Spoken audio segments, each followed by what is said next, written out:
Hey everybody, welcome to Honda Pilot Overland. Today we're going to go over a quick recap of our trip to Uwharrie. We did sustain some damage. I wanted to kind of show you that, and I wanted to talk about the Pilot and its performance. Overall, you should definitely go watch the 3 videos. Some of them are a little bit long, but it's all a lot of good content. Probably some of the most extreme Honda Pilot content on the internet. And the Pilot overall did extremely well. As most of you know, we've stepped up our tires to some mud train tires, the 235 85/16 Yokohama G-Landers, and they just put on a clinic in Uwharrie.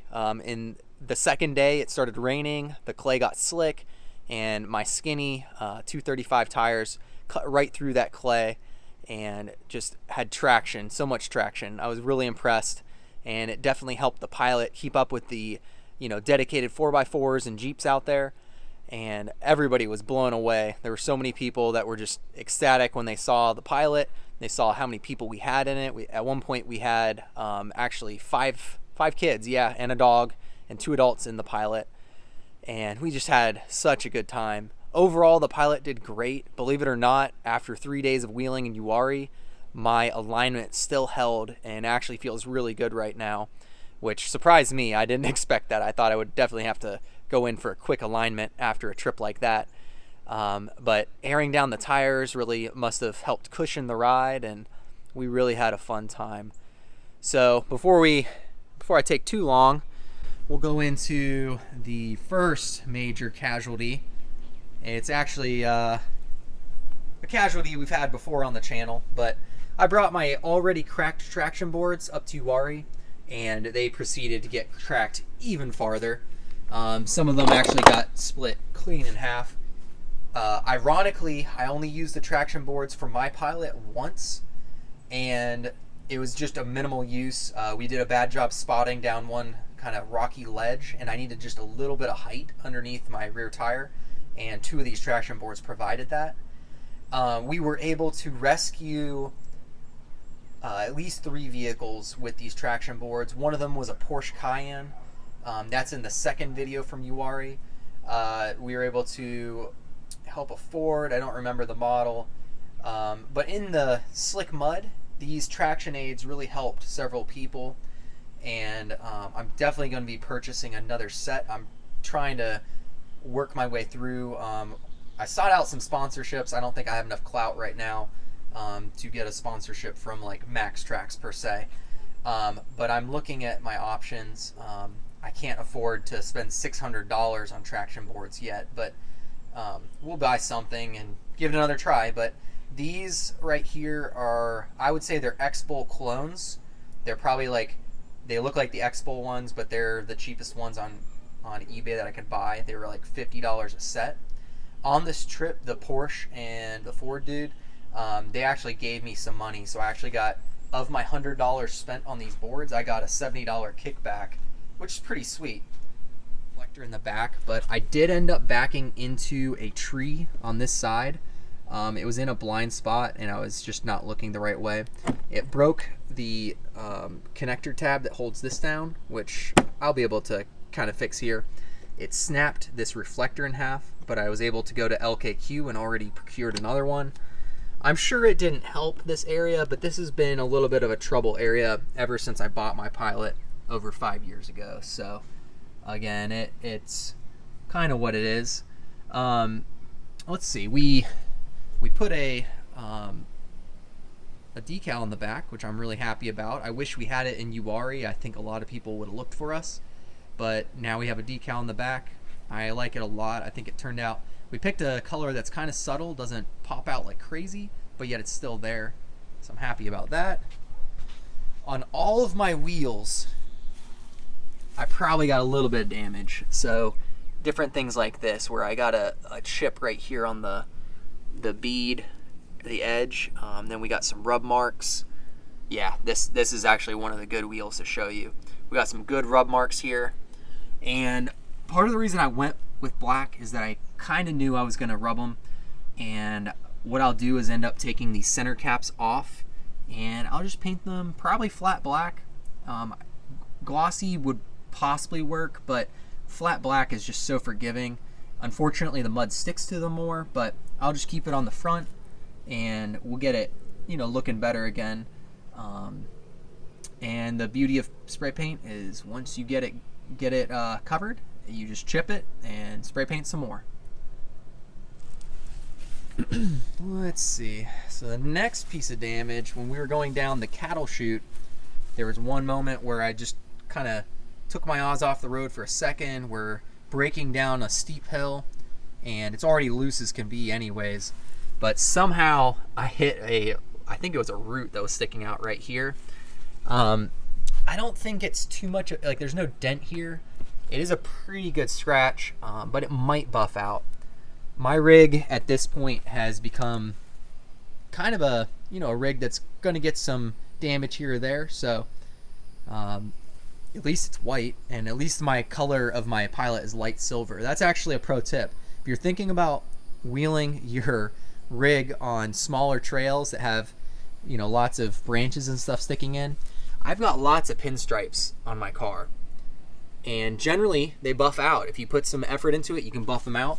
But my light gray from a distance really hides those pinstripes, and even this, well, the scratch on the front's gonna be harder to hide. All right, going around the front to the next piece of damage here. We went for a really cool shot up on one of the rocks that people drive up on, and it pushed this LED, the fog light lens in. I'll be able to put that back together. Actually, my LED bulb is just hanging down here. I need to fix that. But I'll be able to fix that. And if I can't, I'll just buy a new lens. I think you can buy them on Amazon for like two for like 20 bucks. Let's see here. The winch didn't even get used, which is good and bad. It's bad because I need to use it and test it, but I guess I'm gonna have to save that for another video, which is good. My skid plate down here, put on a clinic. It got hit quite a few times. My extreme right and left side panels are just cover panels. You know, they're not made out of very thick steel. And the one here on the passenger side took some pretty good hits and kind of got bent. I think eventually I'm gonna upgrade those to be beefier steel so they don't bend so much.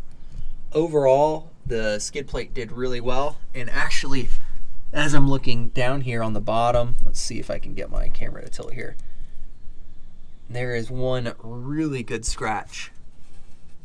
And that's just deep right there in that panel. And stuff like that probably would have cracked my skid plate. I mean, my oil pan or my transmission there. So definitely make sure you have a skid plate before you go to places like Uwharrie, because no matter how careful you are, that rock can just come up and get you. The power steering rack is leaking at a faster rate than it was before, but it's been leaking for years, so it doesn't really surprise me. It's been leaking so long that I actually have a rack and pinion in the garage ready to be installed. On the driver's side here, we smashed the bottom of this mud flap. It's actually, you can kind of see it. It's bent, I think, a little bit funny. Yeah, it's bent a little funny. You can't really tell looking from the side of the vehicle that it's bent. I'm just gonna kind of wheel with it like it is. A lot of people ask me why I haven't gotten rid of them yet. And for me personally, it's because of this panel right here. There's a recessed portion that this plastic kind of molds into, and I just don't like the look of it with the mud flap removed. You can tell something's missing. And, you know, I hit the mud flap once during the trip, and, you know, it didn't do any additional damage to the car. But, you know, those mud flaps, if you're hitting those mud flaps, you're in pretty bad shape, because it's, whatever you're going over is probably going to just frame you out. Thankfully, the rock didn't go far under the car, because it would have been, you know, into some other stuff there. And then I'll take you around to the last bit of damage that I know of. And that is when I ran over that epic stump in the second video. It looks like I do awesome. It looks like my tire gets it without too much trouble.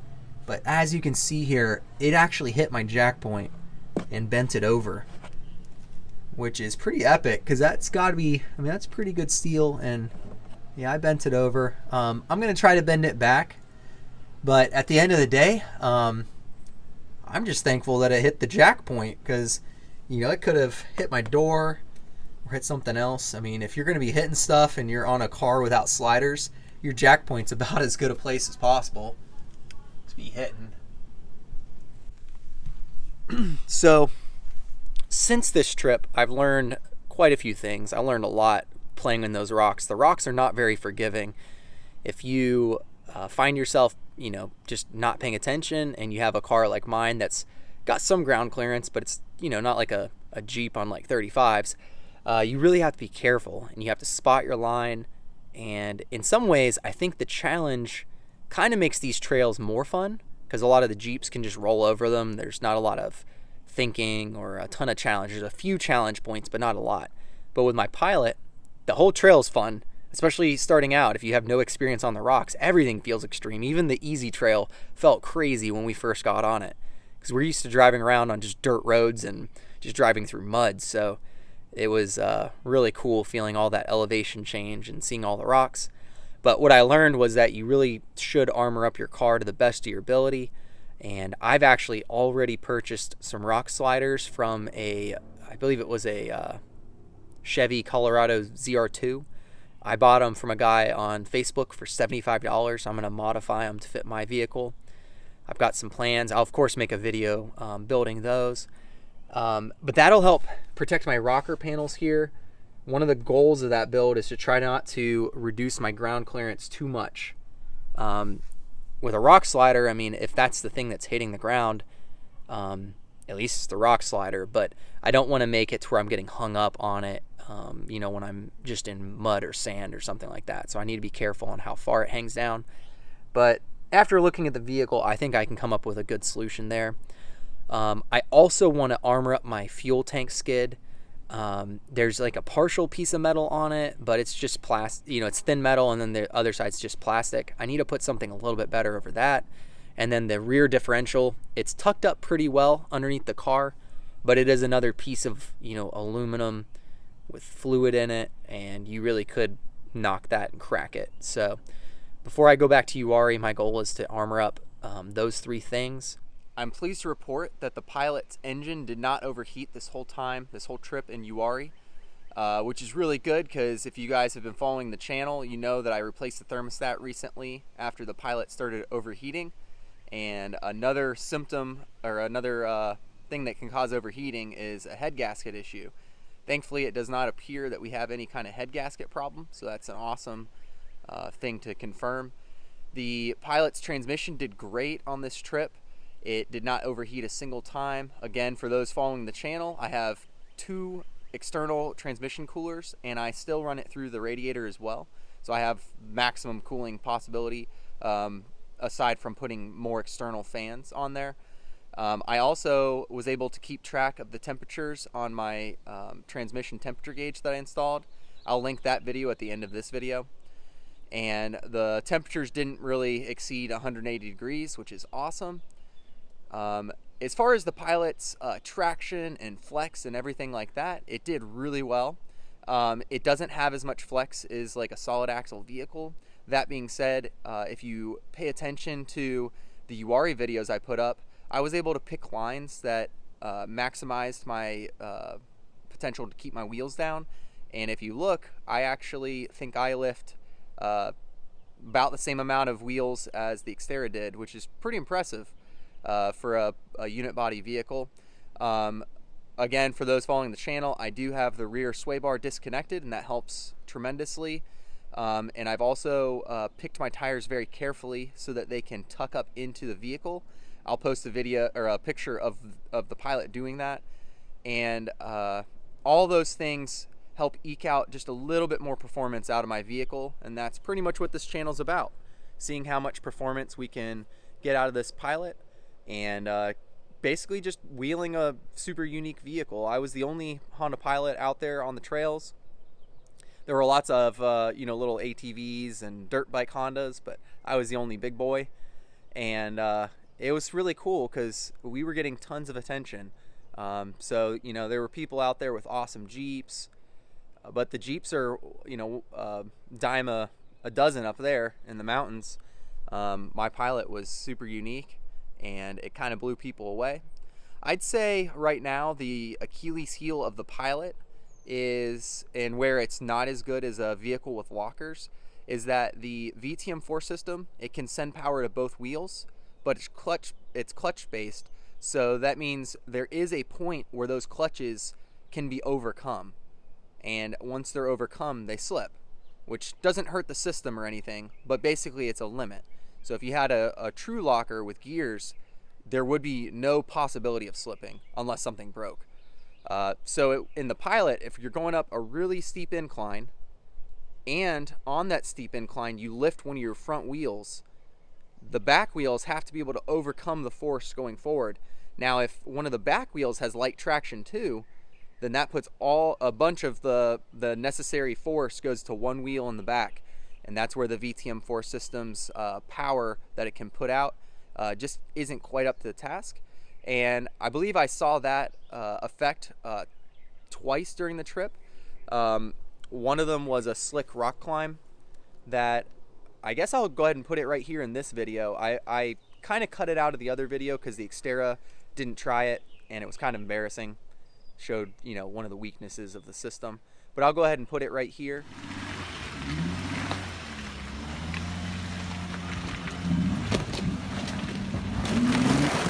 Oh, Aaron, Lord have mercy. Don't scratch up the rims either.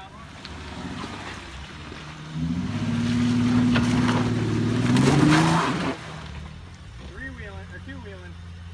Yep. First time. The other was the cattle chute. On the cattle chute, you see me make it up, and the video does no justice for how steep that is. It's so steep that when you stop and start backing down, you start sliding down. So think about your brakes like four-wheel drive. You're applying braking to each of the wheels. Well, even with brakes applied to each of the wheels, that hill was so steep and loose that you would still slide down it, even with my mud terrain tires.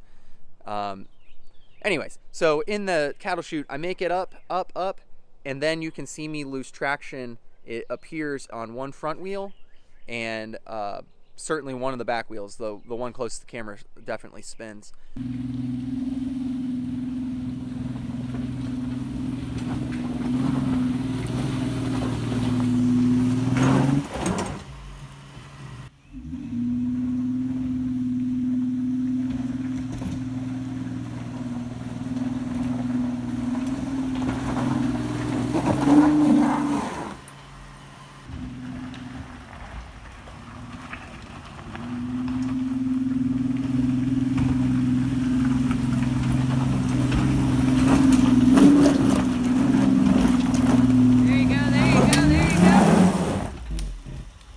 And at that point, I've lost my momentum and I don't really have a chance of making it any farther.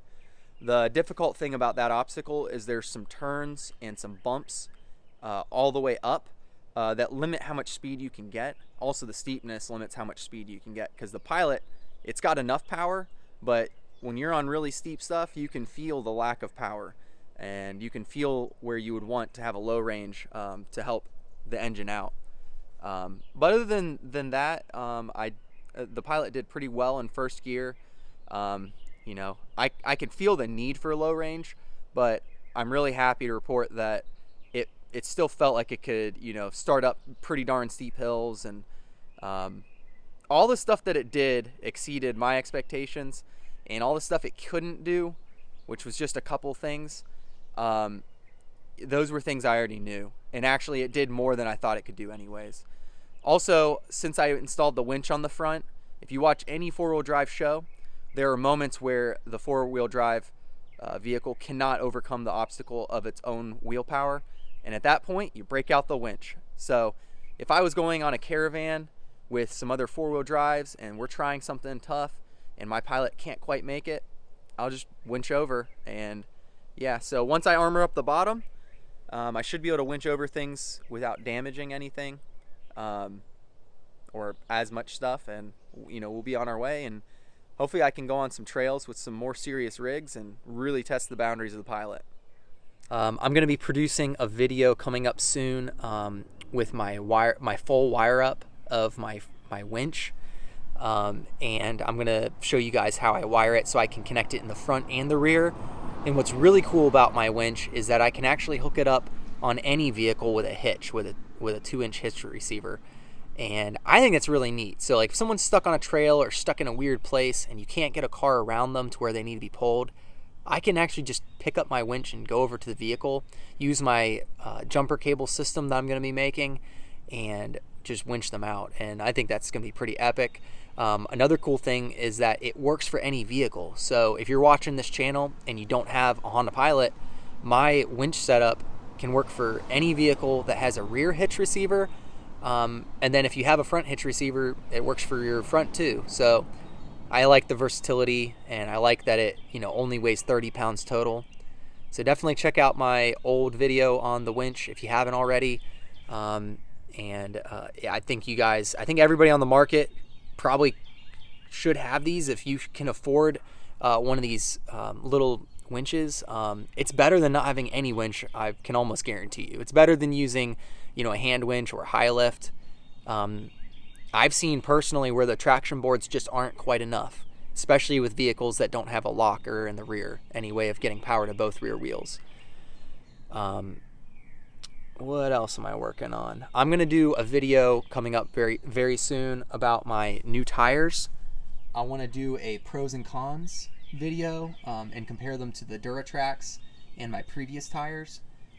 These tires did insane on this trip. In fact, I can pretty much credit almost all my success to having enough clearance, having a skid plate, but these tires are what gave me the traction that you saw in that video. Aired down to 18 psi, and they were what let me hang with the big boys.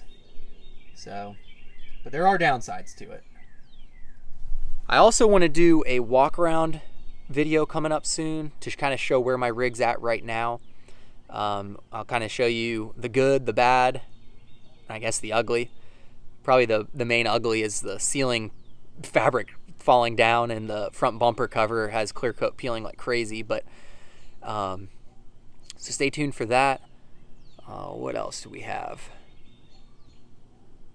We got all kinds of video ideas coming up, and I really liked going to the off-road park. I didn't know what I was going to think about that, but the Pilot held its own, especially among its class of unit body type vehicles, those Porsches. And I didn't get to see the Volkswagens in action too much, but I think my Pilot would probably hold its own with those as well. And that's just kind of exciting. So now I know that I build a channel around a vehicle that's not totally useless. I feel like I can take it out and I can kind of show people what it can do, and I think they're gonna like it. And I think we've already seen that with this channel. It's already growing. You guys are already watching, and I'm gonna continue to produce good family-friendly content and try to show you guys what this rig is capable of, show you what I'm doing for modifications and upkeep, what breaks. And yeah, so you guys we've got so many people supporting the channel in various ways. The easiest way is to like and share and comment. The second easiest way is to bookmark my Amazon store. It's linked in the description below. If you bookmark that and shop through Amazon with that link, a portion of your purchases go to the channel. And this month already, I've gotten $39 from that store. Nobody's purchased anything from within the store, I don't think, but that's okay. So for any of you that are willing to or want to help this channel kind of passively, bookmarking that Amazon store and kind of shopping through Amazon by going through that link first does help us out. The most aggressive way to help us is to join Patreon and subscribe. I'm sure you guys can kind of tell, but the Pilot has a lot of miles on it. I've owned it for a long time. I've owned it since 2015. It's a 2007. It has 265,000 miles on it at this point. And, the channel, if it brings in enough income, I can start purchasing, for instance, a second Pilot. and I can just do things with that money and push the channel farther. I know you guys are probably like me and tight on money, but if you guys would consider subscribing to Patreon, if you subscribe to an appropriate tier, you do get our It's a Honda J35 shirt, which I think turned out really well. I tried building an Etsy store, but the Etsy store got shut down, I think because Etsy was worried about trademark type stuff. I think I'm good. I don't think Honda's going to sue me, but Honda, if you're going to sue me, give me a heads up. That'd help out. I am helping your brand and helping sell your cars, so maybe you guys should consider sponsoring me too. That's actually one of my pipe dreams, is that maybe one day I'll have enough notoriety or clout that Honda would consider throwing one of their pilots that's sitting in an extra lot somewhere my way so I can modify it and wheel it. But, you know, one can dream, I think. So, you guys have been doing an amazing job commenting. I love reading your comments. I do my best to respond back to every comment. If you guys have a Honda Pilot and you're running into trouble with repairs, again, I want my channel to be a place where you can seek help. So if you read a comment and someone's asking for help and you know the answer, try to help them out. I do my best to help them out too. You know, these pilots, they aren't perfect. They're awesome vehicles, but there are little quirks and little things about them that go bad, or you know, can give you trouble. Lifting a Pilot is a bit of a process. I do want everybody to know that when you decide to lift your Pilot, it's not necessarily easy. Like, you buy the parts, but there are different bolts and different areas where you can run into trouble, and you know, get vibrations and different things. My car has no vibrations. I've worked through all those bugs and got it running really well. It's aligned really well. It drives great. And I think it's worth it in the end. I do a lot of my own work, as you guys see, so that helps me a lot. Saves a lot of money. You know, if I have to replace an axle, it's not a big deal for me. I've got a lifetime alignment with Firestone, which also helps out a lot. That way, anytime I need an alignment, I just take it back there. And with these new tires, I actually bought a lifetime rotation and balance, so if they get out of balance from off-roading, I can just take them back, you know, get them balanced. And every time I take it in to the shop, of course, I'm going to get the tires rotated, which will keep them nice and fresh and smooth, hopefully. But, you know, little tips and tricks like that can really help someone out if they're looking to lift a Pilot. I would definitely recommend getting all the adjustable camber parts, the camber bolts for the front, the adjustable control arms in the rear. And for those who don't know, there is a toe bolt that's a stock toe adjuster bolt that does get seized in the bushing sometimes on Honda Pilots, and it can be a real pain to get out. You actually a lot of times have to cut it out and then press the bushing and then press in a new bushing. I had to do that with my Pilot. That was quite a while ago, probably about 4 years ago. But for those of you looking to lift the Pilot, just be prepared that that's part of what you'd be getting into. But anyways, I don't want to ramble on too long. You know, let me know your thoughts. If you guys have any video requests, send them my way, and I'll try to start, you know, cranking out some of these videos and getting these projects underway.